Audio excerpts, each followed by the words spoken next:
Tulisoma maandiko wiki iliyopita kwenye kitabu cha Injili ya Mathayo sura 16 kuanzia mstari wa 13 na 18.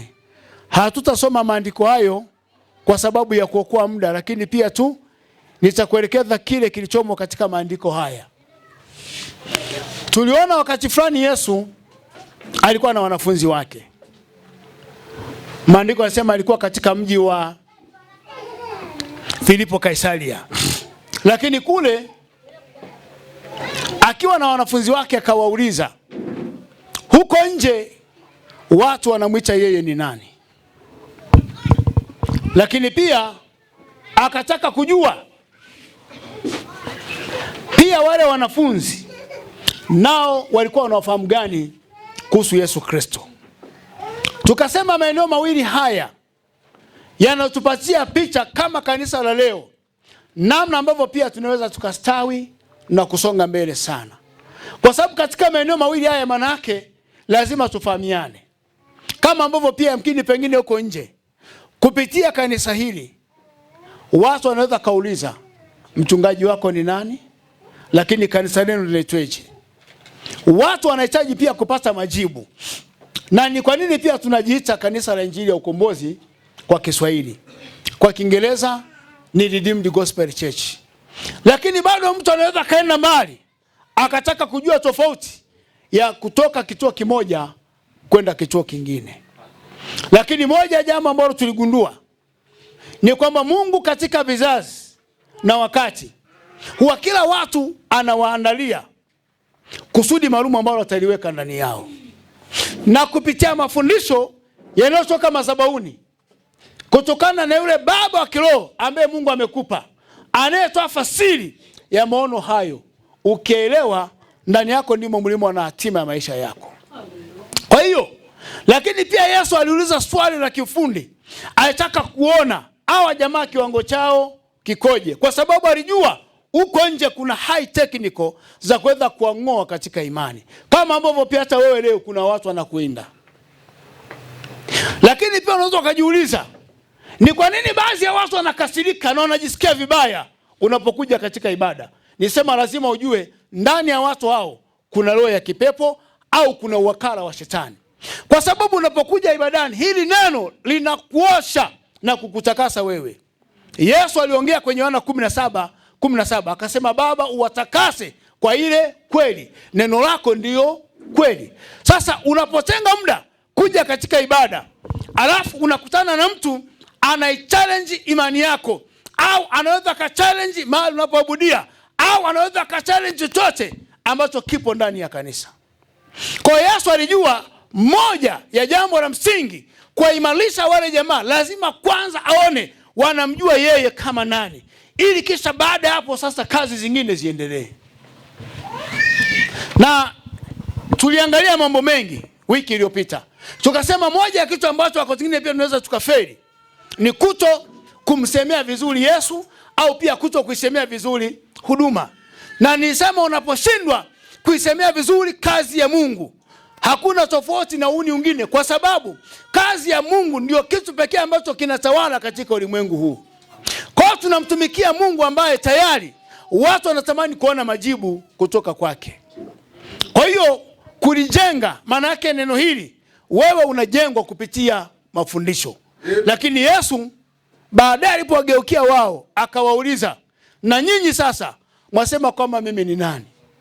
Bado pia tunaona nao walichemka. Wakasema mmoja wapo wasema ya manabii waliofufuka, mwingine akasema Yeremia, mwingine akasema Yohana. Lakini baadaye tunaona Petro anakuja kupata ufunuo kutoka kwa Mungu. Anasema wewe ni mwana wa Mungu aliye hai, Yesu Kristo uliyetiwa mafuta. Yesu akamwambia, si akili zako zimekufunulia jambo hili, bali ni Baba yangu aliyoko mbinguni. Nini? Alikuwa ameuona moyo wa Petro. Akasema, na tangu leo nitalijenga kanisa langu imara juu ya mwamba huu, wala milango ya kuzimu haitolishinda.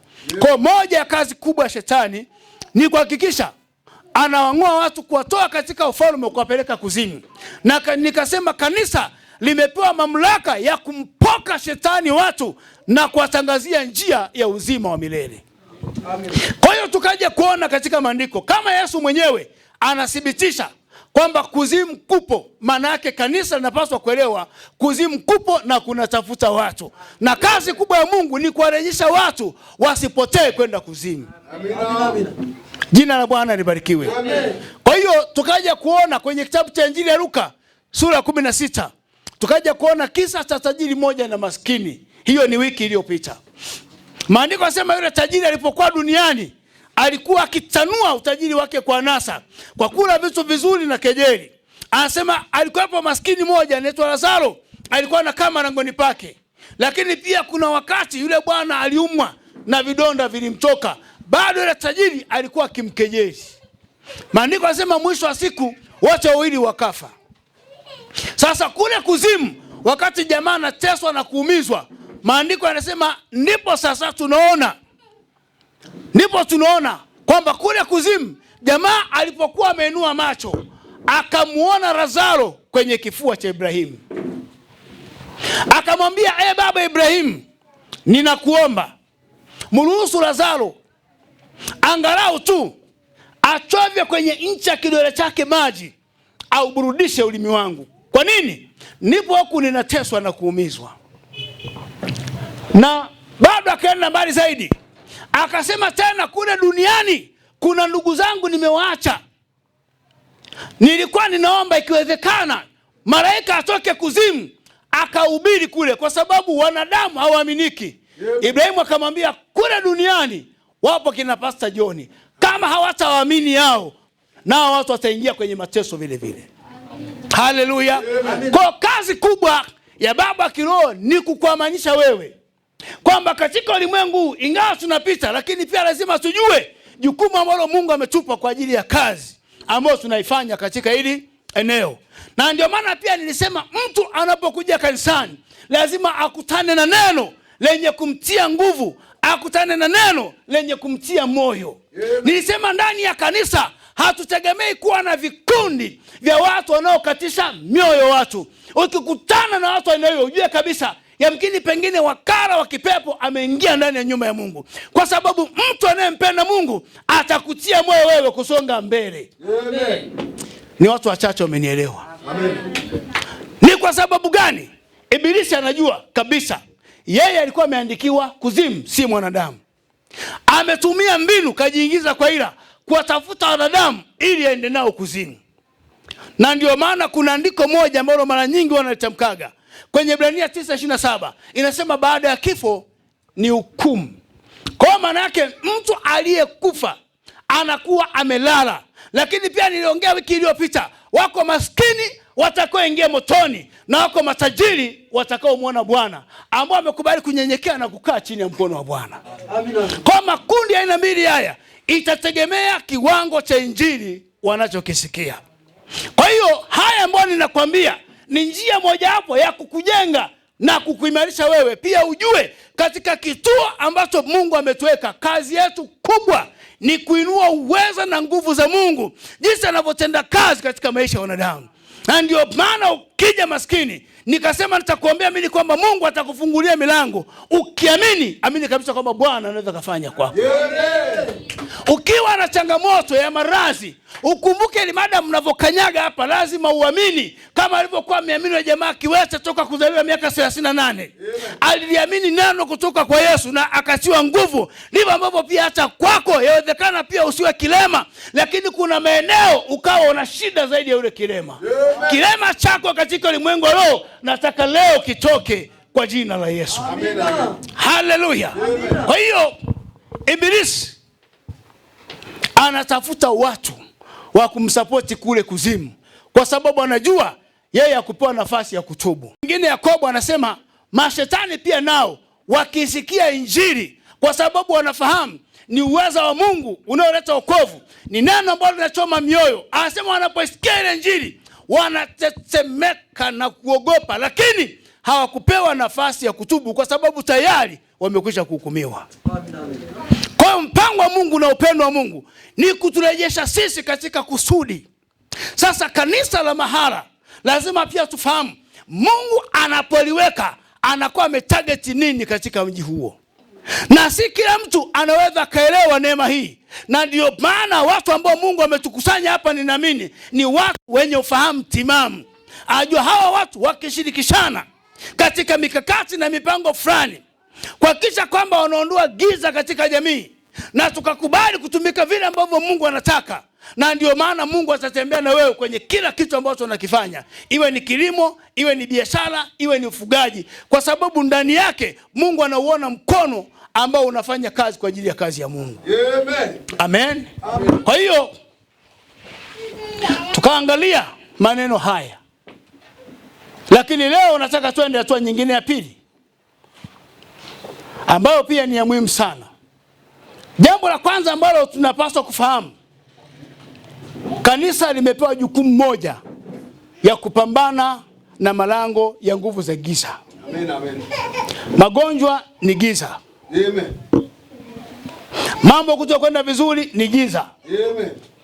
Sasa Mungu anapotuokoa na kutuleta au kutukusanya mahali pamoja, anataka kupitia miongozo ya neno hili, tukishafundishika, tukajua mbinu anazotumia adui, tukaweza kupambanua mabaya na mazuri, lakini pia tukaweza kusimama kwenye upande ambao Mungu anataka tusimame, maana yake jambo hilo litaubariki moyo wa Mungu, na Mungu wewe hata kuacha kama jinsi ulivyo. Amen. Kwa hiyo moja ya jukumu kubwa ambalo tumepewa, kwanza kabisa pia lazima uelewe kupambana na malango ya kuzimu, lakini pia kuondoa giza.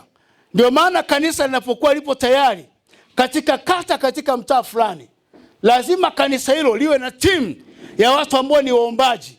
Kazi yao kubwa itakuwa ni kudondosha roho za miungu katika hilo eneo. Amen. Ile roho ya miungu inatenda kazi. Unaweza ukashangaa ndani ya mtaa huu huduma pia ipo, lakini kuna watu saizi wako vilabuni wanakunywa vile vinini vile.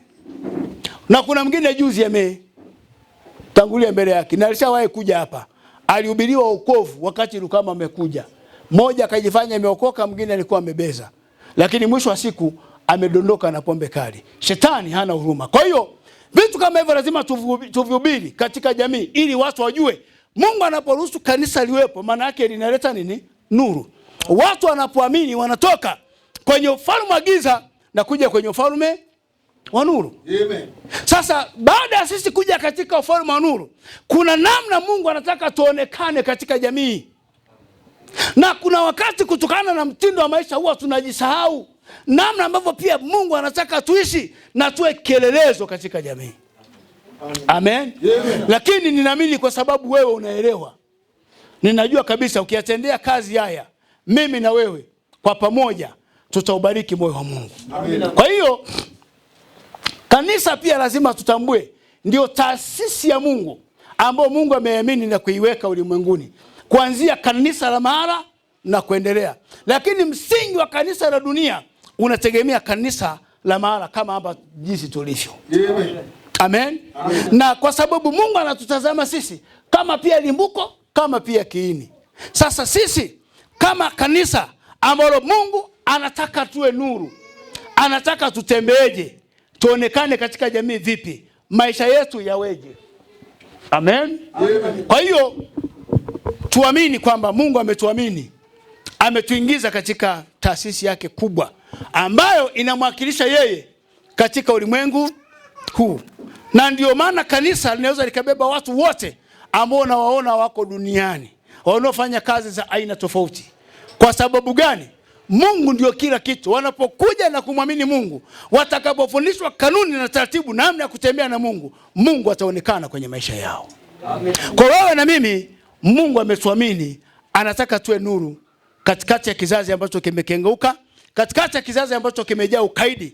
Lakini wewe Mungu ataka ajivunie kama mwana ambaye hauna ukaidi na unamwakilisha vizuri.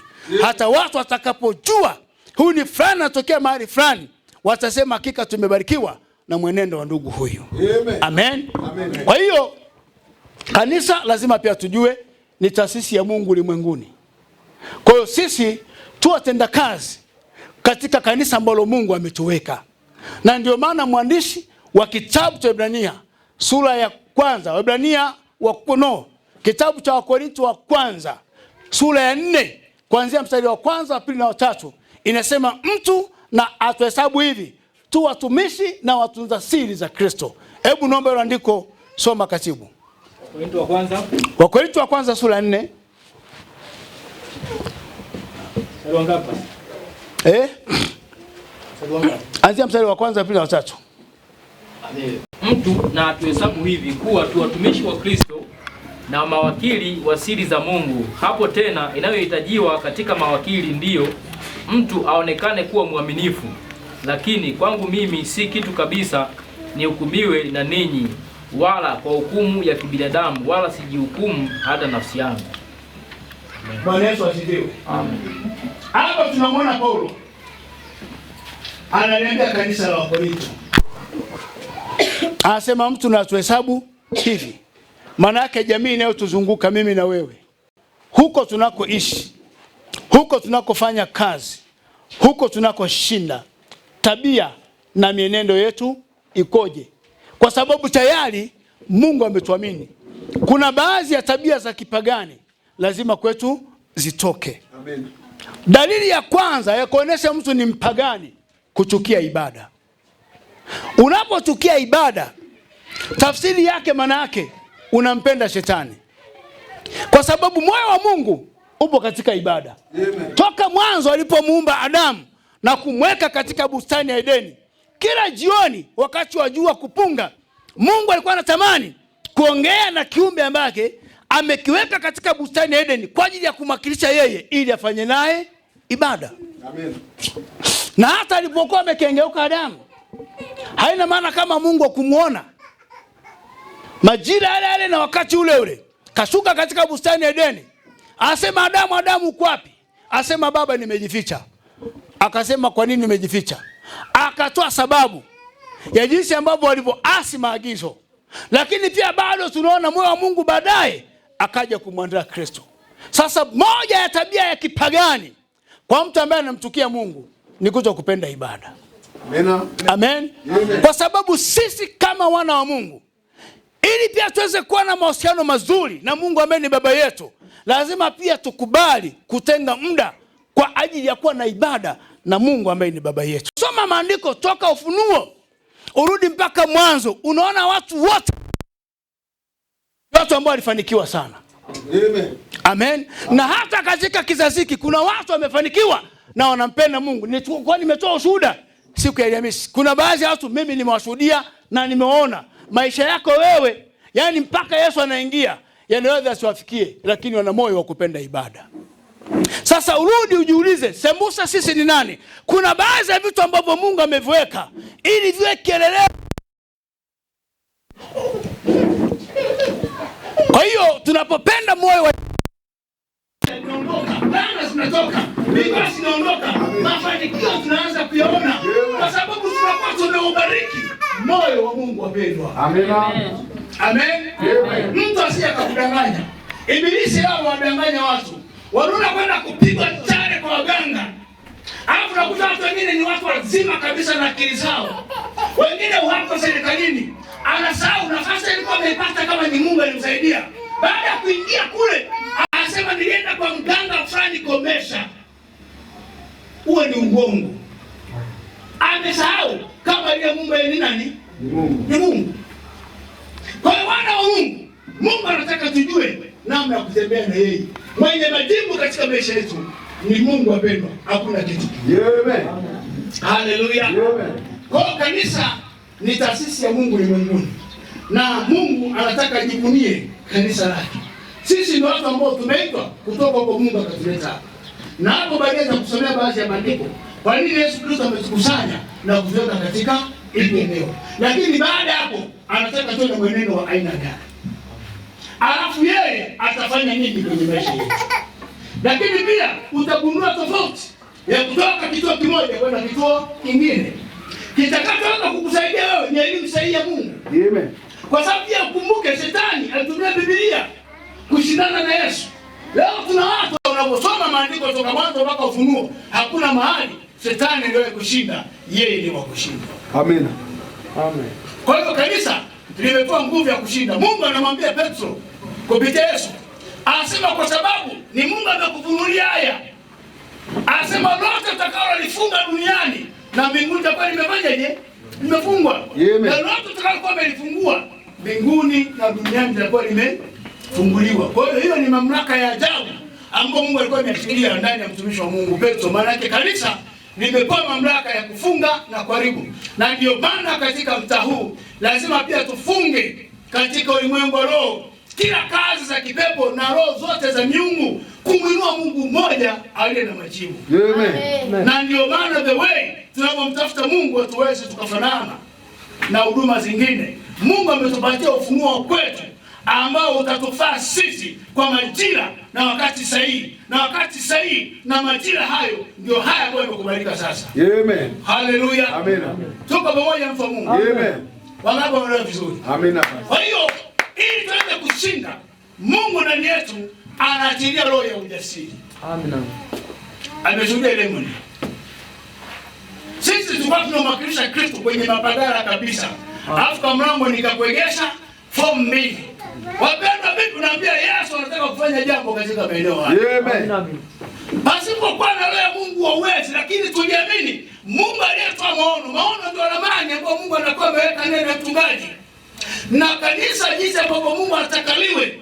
Maana yake nyinyi ambao Mungu ametunganisha pamoja, anataka uwe na macho ya kiroho, uone mbele, sio hapa tulipo. Amen. Utakapofanikiwa kuona mbele kwa macho ya kiroho, utaona the way baraka zako vile ziko na mambo mengine ambayo Mungu atakwenda kufanya. Lakini cha kwanza ambacho Mungu anakitaka, anataka wewe uifahamu elimu ambayo italeta ukombozi mkubwa katika maisha yako, kwako wewe na kwa watu wote wanaokuzunguka na kwa uzao wote utakaofuata. Mungu anataka uandike historia kupitia wewe. Amen. Haleluya. Amen. Kwa hiyo mamlaka zote za kipepo katika hili eneo lazima zipigwe chini. Amen. Kwa kanisa kama taasisi ya Mungu, Mungu wa kweli ambaye tunamhubiri, kizingiti cha kwanza ambacho tutakutana nacho ni watu wafia dini, sio wafia Yesu. Nimesema hivi, ni watu wafia dini, sio wafia Yesu. Unaposoma waraka wa kwanza wa Yohana sura ya 2 mstari wa 6, inasema yeye akae ndani yake imempasa vile vile kuenenda yeye kama ilivyokuwa amenenda. Amen. Amen.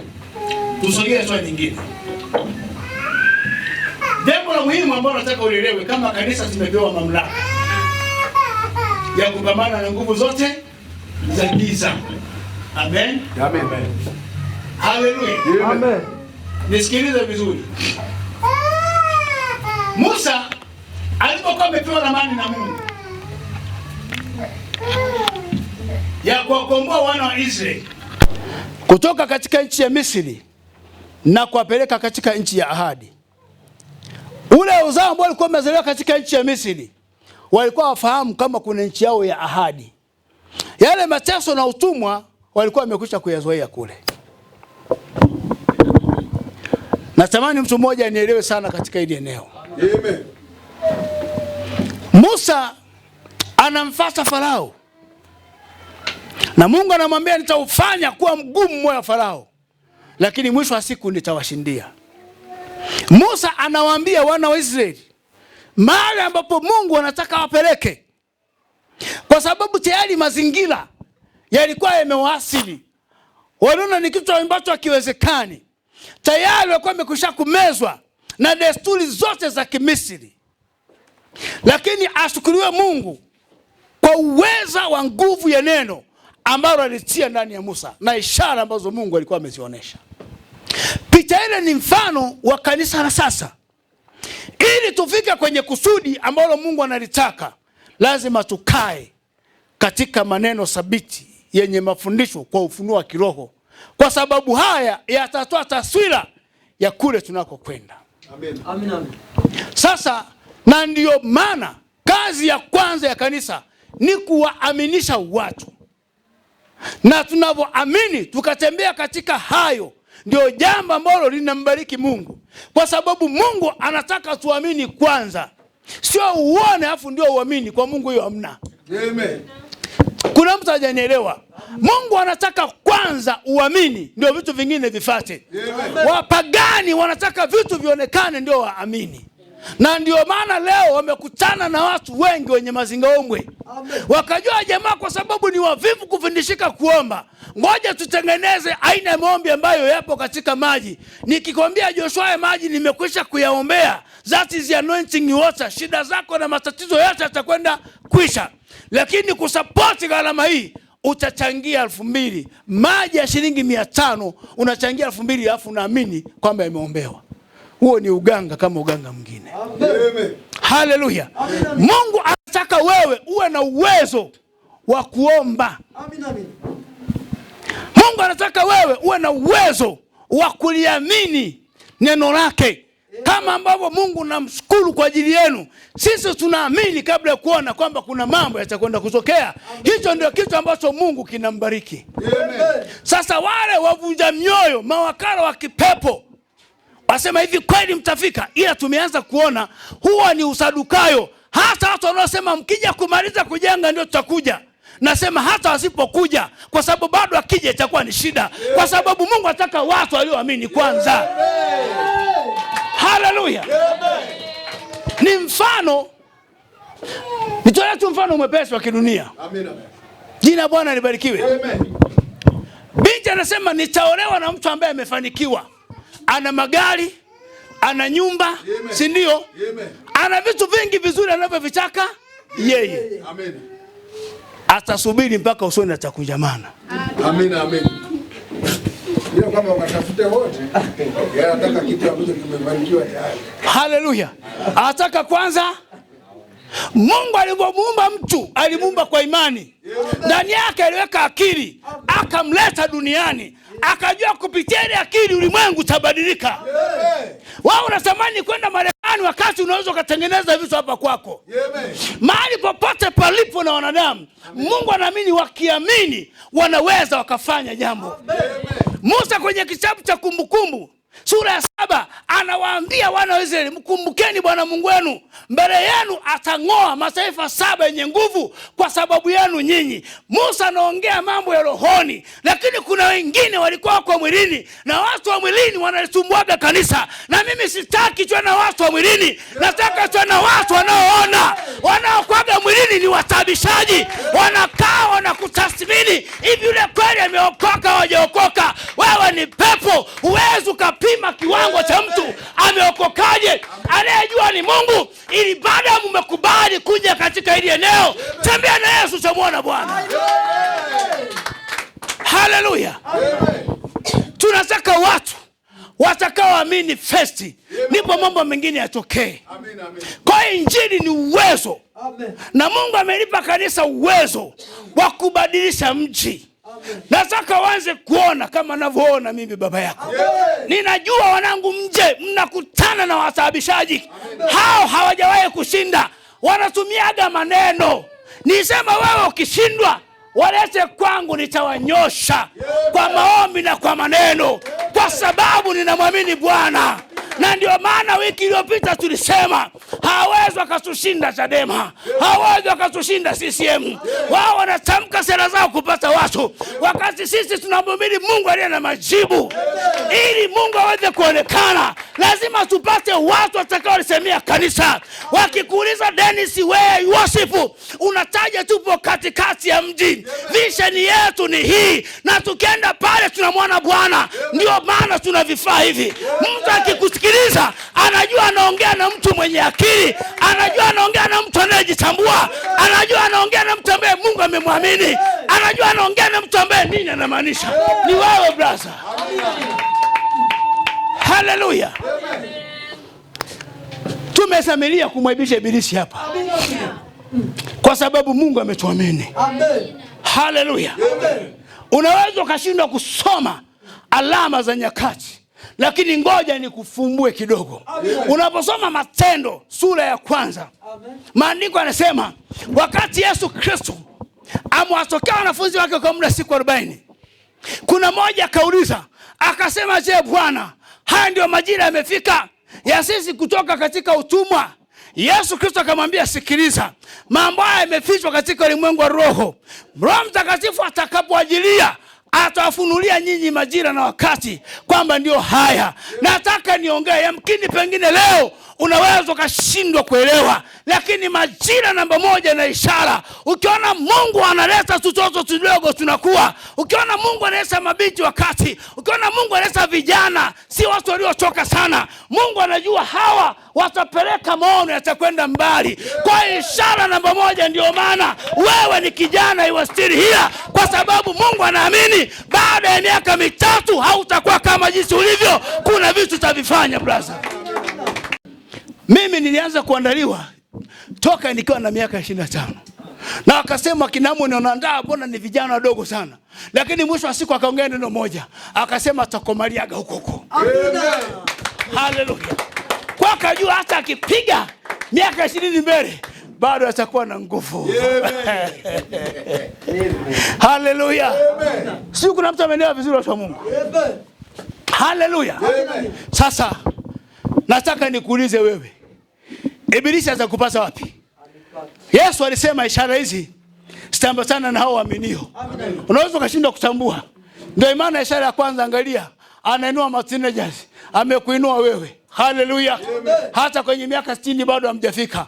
Na nisema unavyoendelea kumwomba Mungu, moja ya jambo atakalolifanya, atakuongezeni miaka ya kuishi. Hakuna jambo zuri kama kuishi muda mrefu katika ulimwengu huu.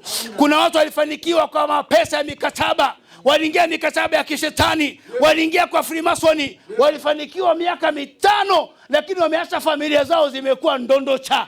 Ashukuriwe Bwana, sisi tunamwamini Bwana, na ndani yenu mnaweza mkatajirika na mkamtumikia Mungu na mkaenjoy katika ulimwengu na ulimwengu nao kuja. Tuachane na uongo wa Ibilisi. Mungu ametuamini kwamba tunaweza kuyatetea maono haya. Yesu akawauliza wale jamaa huko nje, wanasema yeye ni nani? Na mimi nataka nikwambie mchana wa leo, wakikuuliza mchungaji wako yukoje, waeleze jinsi nilivyo. Ukiona na babaika, washike mkono, waambie twende nikupeleke ana kwa ana, yupo anapatikanika pale. Alafu namwambia brother, kaa hapa, ongea elimu unayojua wewe. Haleluya. Sasa nakushangaa unakuwa na mashaka aina gani? Yesu ajua kabisa kina Petro asipotoka mawenge hawatahubiri. Amen. Mitume amejifungia ndani, wana mashaka. Nje walikuwa na washambulia, wasema tuone tulokole tule. Tulikuwa tunatembea na Yesu. Yesu amekufa na ameondoka. Sijui watahubiri vipi injili. Kwa jamaa akajifungia ndani. Maneno ya watu yana asili. Maneno ni sumu. Wakasema tuone tunatiatia huruma pale. Ashukuriwe Mungu, Roho wa Bwana akashuka ghafla ndani ya Petro. Hasira ya Mungu ikawaka. Akasema sikilizeni tena, kwa wakajeri. Wasema waje mata kuabudu wameacha, wanalewa pombe za kienyeji. Ndio maana humo ndani wanapiga kelele ovyo. Akasema sikiliza, ni neno la kinabii ambalo mtumishi wa Mungu yeye alikuwa ameliona nyakati zile. Hawa jamaa wakunywa pombe, ni majira amefika, Roho Mtakatifu ameshuka juu yao. Yule mliyemsulubisha leo amefufuka. Tunamhubiri hapa aliyekuwa akiponya vipofu, aliyekuwa akiponya viwete, aliyekuwa akihubiri habari njema, akasema leo amefufuka. Waliposikia Wayahudi waliomhukumu, wakasema Mungu wangu, yule jamaa tuliyemwaibisha mbele ya watu tulimvua nguo zote. Kuna watu ndani ya kanisa wanaweza kumwaibisha mchungaji wakamtoa nguo zote. Sikiliza nikwambie, hauwezi, kwa sababu ndani yangu kuna nguvu ya Mungu imenipa kuona mbele. Yesu alisema siku ya 3 mwanaume atafufuka na injili itahubiriwa, mapepo yatakimbia, viwete watatisha jina la Bwana, watakutana na mkono wa Bwana. Haleluya. Haleluya. Petro alivyohubiri, wakasema tufanyeje? Hatukujua. Kuna watu walitushawishi, wasema mtu ni mbaya, kumbe Yesu amefufuka. Adhabu yake itakuwaje leo? Wewe Petro tukusoma Petro jawaga kanunu Zozwani uzafufuke. Akasema ni Yesu. Tuombe fiki, piga magoti. Ndipo wale watu wakapiga magoti. Makamasi yanatoka, wababa kwa wanaume, watu wa kila aina. Kanisa la watu 5,000 lilizaliwa siku moja. Yesu akamwambia maneno haya ndio ambayo nilitoa unabii juu yako Petro, kwamba nitalijenga kanisa langu imara, wala milango ya kuzimu haitalishinda. Kanisa ndio hili hapa. Watu 5,000 waliokoka siku moja. na kanisa likatengeneza desturi mpya. Watu waliokataliwa katika jamii walianza kuingizwa kanisani. Hatimaye Petro akasimamia mwaliko wa Yesu. Alisema, njooni kwangu nyinyi nyote mliolemewa na masumbufu ya kila aina. Watu waliokuwa wamechoka, waliokuwa wamezaraulika, wakamfuata Yesu. Lile neno lilipotembea lilianza kuosha. Maisha yao yalianza kubadilika. Mwenendo ulibadilika. Maandiko yanasema ndipo Bwana akalizidisha lile kanisa kwa idadi ya watu waliokuwa wakiokolewa. Kama ambavyo pia sasa kuna vitu Mungu atafanya kwenye maisha yako. Wanaoamini wasioamini, kuna vitu ataviona na Bwana atalizidisha kanisa. Mungu amekuamini wewe brother. Kataa uongo wa shetani. Sisi ni taasisi ya Mungu. Mungu ametuamini kujiweka katika ile eneo. Nataka unapotembea katika mtaa, tembea kifua mbele kwamba we have the pastor. Ana elimu ambayo tujui Mungu alikompa. Ukiongea Kiarabu anajua, ukiongea Kindi anajua, ukiongea Kiingereza anajua. Waambie huyo ndio baba yangu. Haleluya. Semea. Na maneno mengi. Mimi baba yenu niko hapa. Wewe unaweza kushindwa kujenga hoja, walete kwangu. Haleluya. Walete kwangu. Mimi nimeitwa kwenye vikao vya Chadema, nimeitwa kwenye vikao vya CCM. Na nawasaidia kujenga hoja. Wengine wakasema basi ubaki huku kugombea cha diwani. Nikasema huko hakunifai. Amen. Kwa nini? Namwakilisha Mungu aliye. Jina Bwana libarikiwe. Haleluya. Wangapi wameanza kunielewa vizuri? Nimekueleza pia kwa habari ya ndugu yangu Anthony. Nilikuwa ni mvumilivu ibada za jioni za maombi. Amen. Michango ikitokea, lakini Bwana amemjalia. Anthony, njoo watu wakufahamu. Amen. Yeye ni mtaratibu. Haleluya. Nimefika kwake. Na Mungu amemsaidia. Amen. Kajenga nyumba nzuri. Alafu na watu hawaamini. Lakini siku moja nikamuuliza, akasema, Anthony, hivi hela ambazo umeziweka kwenye ile nyumba, asema mchungaji akasema tupige hesabu hapa, ile nyumba ni ya kwa. Amen. Haleluya. Huyu hapa. Mungu amewatoa. Bwana Yesu asifiwe. Amen. Namshukuru Mungu kwa muujiza alionitendea. Amen. Mpaka kufanikisha kujenga nyumba ilikuwa sio swala dogo, lakini Mungu namshukuru sana kwa kunisaidia muujiza huu. Amen. Amen. Haleluya. Sio kama kuna mtu ananielewa jamani. Amen. Kwa Mungu amecheka hapa tufanye kazi ya kuredeem people watu. Oh, to redeem people. Hebu tafsiri, redeem people maana yake nini? Asilia mbali maneno ya kwenye dini yenu ambao umeyazoea na jina kubwa la hiyo dini. Kukomboa basi. Kama ulivyokombolewa kama hiya. Nazikana kumaliza. Wakati tunaanza na mimi ulikuwa hivyo? Mna basi. Ulikuwaje? Leo nakuona hadi sana. Bwana Yesu asifiwe. Kweli jamani, mimi kwa kipindi kile hali yangu ilikuwa ni mbaya sana kwa sababu kuna siku na jamaa wangu fana anaitwa Seti sana. Sasa kuna siku kipindi hicho Seti alikuwa na posho. Sasa akawa amekuja siku ile ibadani. Alikuwa na posho nini, tumekaa kwenye viti kama hivi. Sasa kisaikolojia tu akaelewa kwamba Raymond atakuwa anawaza kwamba Seti saizi mwenzake yuko nini? Yuko vizuri, afya bado nini? Bado yuko apeche, ila akasema Raymond naye Mungu atakusaidia. Amina, basi sasa sana. Kweli siku niliwaza sana, nikawaza nikasema da, Mungu na mwenyewe nitetee kwenye hali ya kutokuwa na nini? Na kazi. Basi sasa sana. Kwa sababu tulikuwa tumetoka Irembo na jamaa wangu fana anaitwa Olafu, unajua mnamfahamu. Olafu Gaiteni, nani mume wake Love. Tumetoka kule nani Irembo. Olafu kama niambia mimi nimepata kazi wapi? Morogoro. Ya kwenda kufanya kazi kule ya unesi kwenye hospitali. Sasa mwenyewe kwenye ile kazi nilikuwa na mwenyewe nimeapply. Nikakuta wamemchagua nani? Olafu. Na mimi usiku nikaa nimelala nikakuta na Mungu ameongea kitu hicho kwamba wewe hauta nini? Hautaenda. Kweli siku ile yani kulikuwa ni asubuhi lakini nilikuwa naona kama giza basi sana. Kwa sababu kule nimesoma miaka 3 nikajua labda niende kule na Olafu labda na mimi nini ndaokota nini? Posho. Nashangaa yule mama amesema tunataka mtu mmoja. Kwa nikanawaza nikazani nikifika sasa pale town itakweje? Umeona? Nikanawaza nikanamtafuta jamaa wangu fulani anaitwa Ibu. Nikamwambia wewe Ibu ni connect huko bwana, kuna kazi za ufundi kujenga. Akasema poa, usiwaze ukifika tu nini? Ndakuunganisha. Kweli kufika hapa town jamaa akamfeje? Ameniunganisha na kazi za ufundi kujenga zile. Ila nikakuta pale jamaa kama kuna ujanja nini? Tupo kule kwenye kazi tukifika jamaa kama wenyewe wanaganda nyuma. Kuta kwenye msingi, kupanga mawe, yani kama wananiseti mimi zile kazi nifanye nini? Nifanye zote peke yangu. Nikaona hii kazi ni ngumu, nikasema Mungu hii kazi siitaki. Unaona? Ile kazi ilikuwa ni ngumu, yani kiukweli tu. Yani ilikuwa kutoka asubuhi nakuta hadi jioni. Yani narudi nyumbani nimechoka balaa, alafu nakuta nimekula 5 au 7. Wamenulia na wali marage. Jamaa wangu fani mjibula akasema, "Wewe basi njoo ushindage wapi? Mwenjero hapo utakuwa na kimbilia mia ya kulipa nini? Sina." Kweli nikasema haina shida, kwa sababu tutakuwa na kimbilia haina shida. Kwa hiyo kali kitokea pale dili ananipa bana, akachukua nguo Zanzibar, akachukua nguo Zefani. Afanye hivi kana pale jioni unaenda na veje? Napata. Nikatokea pale eneo yuko akaniconnect hapa ile eneo limveje?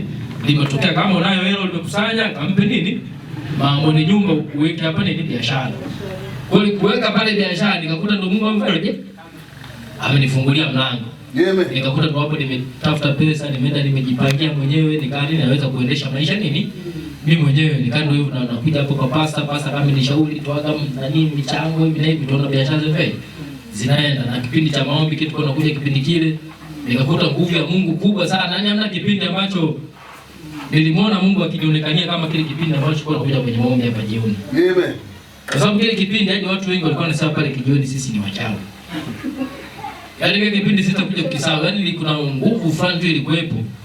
Kwa sababu kulikuwa kuna upinzani wa kazi, lakini kwa nikuta wanaweka upinzani kwa wameweka hata vijana watatu ili tusiuze. Lakini unakuta ghafla tu anaweza kutokea mteja kimiujiza. Unakuta ameshika tu nguo zangu. Amenunua nguo hata 10. Unakuta ameweka kijana mwingine hapa, yaani pale sisi tunapouzia ni kakichochoro. Andoni anafahamu. Kwa hiyo utakuta kijana mwingine kwenye mlango wa duka. Mwingine umeweka kwenye mlango, yaani kama mtu unalindwa kama usije kupejeje ukauza. Lakini pale nilikuwa namshangaa Mungu na kutaka nifaje? Nimefanya kazi. Unaona? Ndio mpaka sasa hivi unaona kuna baadhi ya mambo mimi naenda mdogo ila Mungu ananisaidia. Hata huyu hapa na nini? Huyu nani Marius. Na hiki kipindi kile nilikuwa namuona alikuwa anateseka pale. Kwa anakuja anachukua na amechukua vifungashio hivi. Sasa bana utachukuaje vifungashio hivi bana? Huyu ndio afu msumbufu wewe chembi huyu ndio kijana wako. Chukua mifuko 6 au mifuko 12 hii moja unatusumbua. Umeona, lakini nilikuwa namuonea huruma sana nikasema mwenyewe niko hapeje nafanyaje sasa.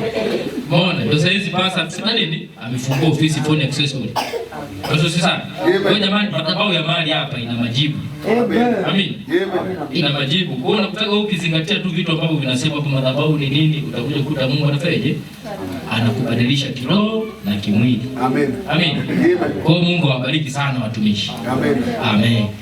Amen.